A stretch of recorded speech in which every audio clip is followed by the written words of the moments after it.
All right, John Cruz here with your Sunline recap from the St. Lawrence River. So yeah, that's right. It's been a little time past, about a week or so since that I'm filming this, since the St. Lawrence River, because after the St. Lawrence River, I had to go straight to the ICAST show, which is like the big tackle show. Did a recap on that before, so if you missed that, look back. You might be able to find that. But we're talking about the St. Lawrence River, big smallmouth, lots of current. Or are we? Or are we? That's right, I caught some largemouth in that tournament. Now I ended up in 71st place. Not the finish I wanted to end the year, but we made the Bassmaster Classic. But you want to see all the baits that I was using during that tournament, and I'm going to show them to you right now. I did pretty good the first day, did okay. Had 17, 14, almost 18 pounds the first day.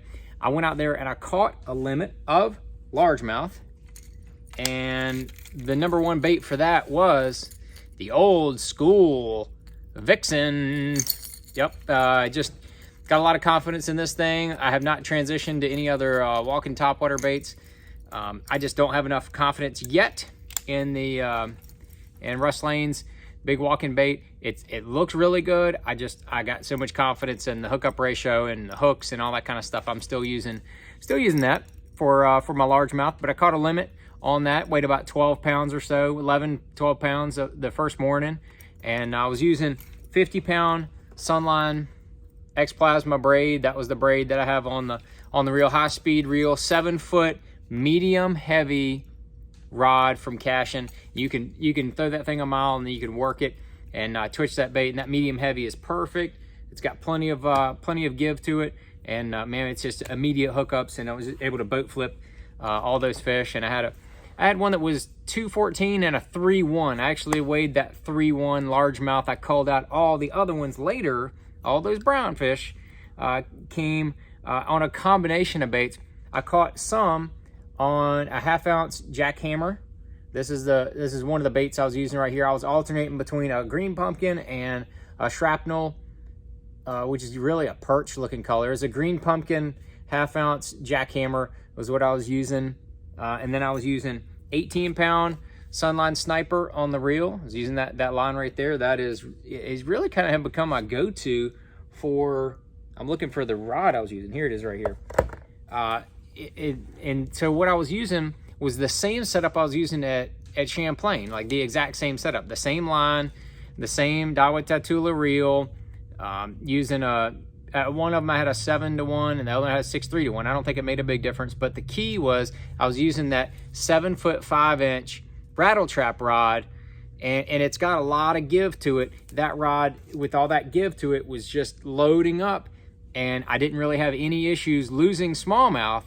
But you know, we're pros, but we're not perfect. I actually, between the first and the second day, I lost a big smallmouth the second day because somehow I had loosened my drag, and when that big it was a 4-pounder, I saw him come up and eat that chatterbait on day 2, came up and eat it, and I went to set the hook, and it was nothing but slippage. Somewhere along the lines, I had backed off the drag between day 1 and 2 and didn't know it, and I lost that fish. But the first day, that didn't happen, but I caught my 2 biggest ones the first day on the old Carolina rig, and this was the weight and so forth that I was using. I was using 20-pound Sunline shooter, and I was using a 3/4 ounce tungsten weight, and you can see the little glass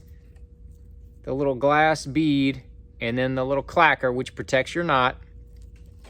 That was what I was using, and then on my leader end, I had 14-pound Sunline shooter. That's what I had going down to, had hybrid, the Gamakatsu G Finesse hybrid worm hook, 2-aught, the 2-aught, and then my baby. I had my baby right here. That's what I was using on it. The old GP3 Baby Destroyer. When it was sunny, when it was bright out, that is my money maker. That is what I love going to on a Carolina rig, especially in that clear water. I don't know what it is about that clear water. It's got that little purple swirl in it, and it's something about that. I've caught a ton on green pumpkin, caught a ton on some of the other colors, But then when it got cloudy, I switched up to my old buddy, old pal, Green Pumpkin Flash. That's when it's cloudy and overcast. That's what I like. It's kind of what I like using. That's what I go to. But it's got that, what it is, it's actually silver hologram flake in there, but it looks gold because of the green in that green pumpkin. So it works. That's all I know.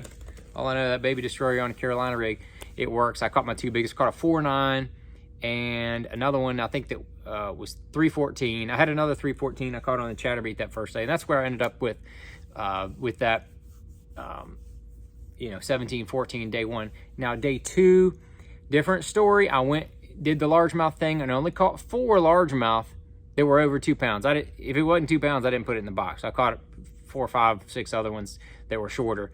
But those 4 that I caught were all over, all about 2.5 pounds.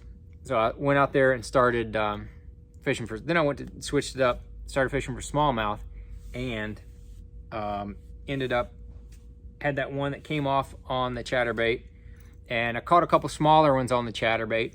And then I switched up. I still had the fluke from Champlain, and I threw that fluke out there. And if you missed it, it's the same setup as Champlain. I'm trying to find on my line here. I was using that 14-pound shooter on that fluke. Had the Daiwa Tatula reel and the 7-foot heavy action Icon rod, the worm jig rod, 7-foot heavy. That is just money for working that fluke around. Had that barrel swivel, about 1.5 foot or foot or so up above there, a little Spro power swivel, and caught a couple there. But I mean, we're just talking 2.5 pounders. That one big one that came off, talking 2.5 pounders.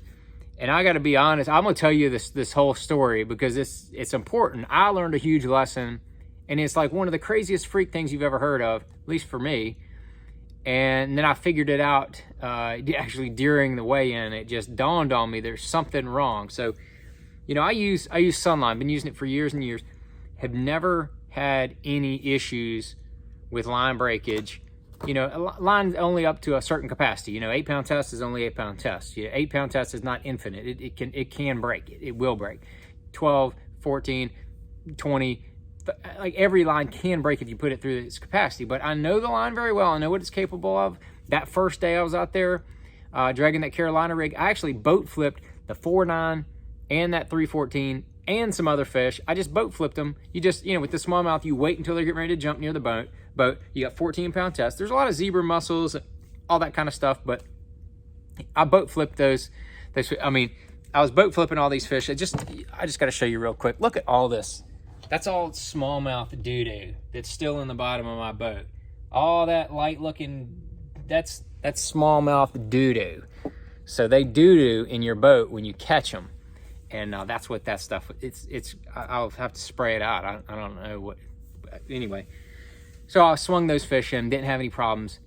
On day 2, I broke off 3 fish on that Carolina rig. And the last one, the final one, was like 15 minutes before weigh-in, so I never retied another leader on there, and it broke off right at the leader. So the first one was earlier, like mid-morning. Oh, that was crazy. I wouldn't get that many bites. Now that's my downfall. I wouldn't, if I was getting more bites, I would have figured this out sooner. So I wasn't getting very many bites, and I broke one off. Go for a while. Switching baits, trying different stuff. I did catch a couple fish, but nothing that really helped me. On the Baby D bomb on a 5/16 swing head. This is the setup right here I was using. John Cruz Icon, worm and rod, high speed Tatula reel, and that 14-pound. Because in years past that has been my go-to, but the rig was working better. I felt like so I was alternating baits, and then every time I'd go back, maybe an hour later, and then I broke another one off at the leader. And that one was pulling pretty hard. Now, that was going to be another one of those 4+s, I believe. And then right before weigh-in, 15 minutes before weigh-in, I break the last one off. And I said, man, something's wrong. Like something with that whole setup is wrong. I said, man, I've been using the same spool of line for my leaders for like the last 2 years. That I know that the line is good. And I went back and checked the line. The line is super strong, super tough. I mean, you could pull on it, you'll cut your fingers trying to break it. So what I did is that I gotta find this bad boy again. So I went, and you know how you tie to the top end for your, your main line. Your leader end gets tied to that little ring down there. I don't know how close or how well you can see it. It's probably not even in focus. But that little ring down there, I thought, I'll bet you there's a ding in that little ring on that swivel. I'll bet you there is. So sure enough, my vision sucks. That's why I have glasses on right now. My up close vision is not very good. That's what happens when you hit your 40s, you start losing your vision. But I can feel there is a little burr on the inside of that ring, and I can feel it when certain angles, I can feel that. And so after the tournament, I went back and started feeling around the inside of that ring. I was like, sure enough, there's a big nick right on the inside of that metal ring. So every time that knot would catch on that ring, and it would just cut it like a knife. Once it loaded up, it would just cut it.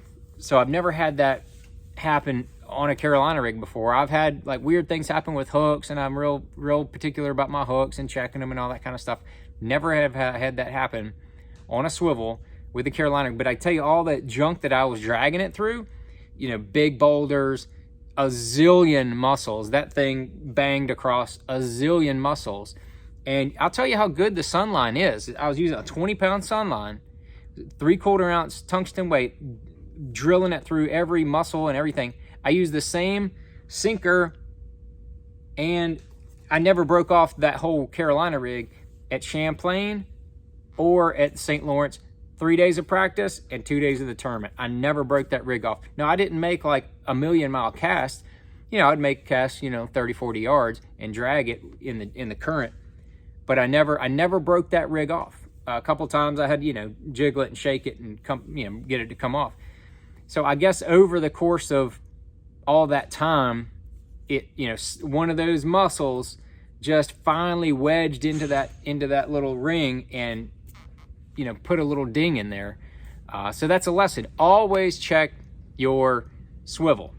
And I can tell you right now, before every tournament day, I'm going to put a brand new swivel on my Carolina rig every time.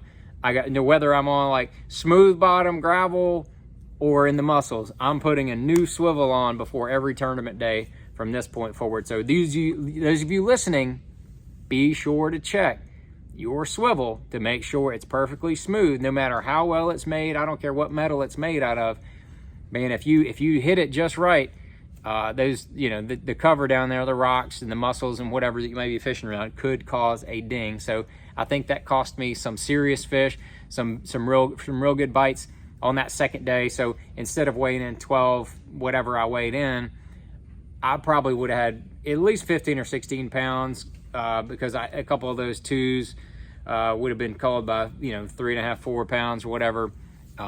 I really think I would have had a good shot. All I needed was a little over 15 pounds on that second day, and I would have made day 3. But was not meant to be. It was not meant to be for that. But yet we still made the classic, and I made it down to ICAST for the entire full week to do everything that we needed to do down there, as far as with missile baits and Spro and Sunline and Cash-In and all the other companies that I represent down there. So if you have any questions or comments, be sure to drop that down there. If you have any other crazy stories, be short, be brief. Not like me. I like to talk a lot.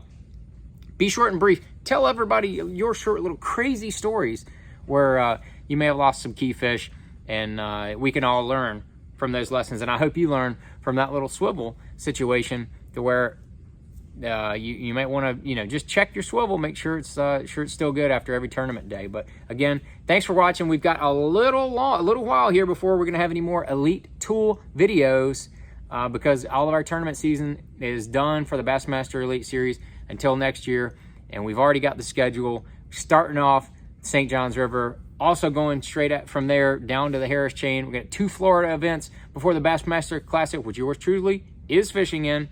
Looking forward to all of that And again, if you have any more questions or comments, drop it down there, and we're going to be bringing you lots more content this fall, so stay tuned.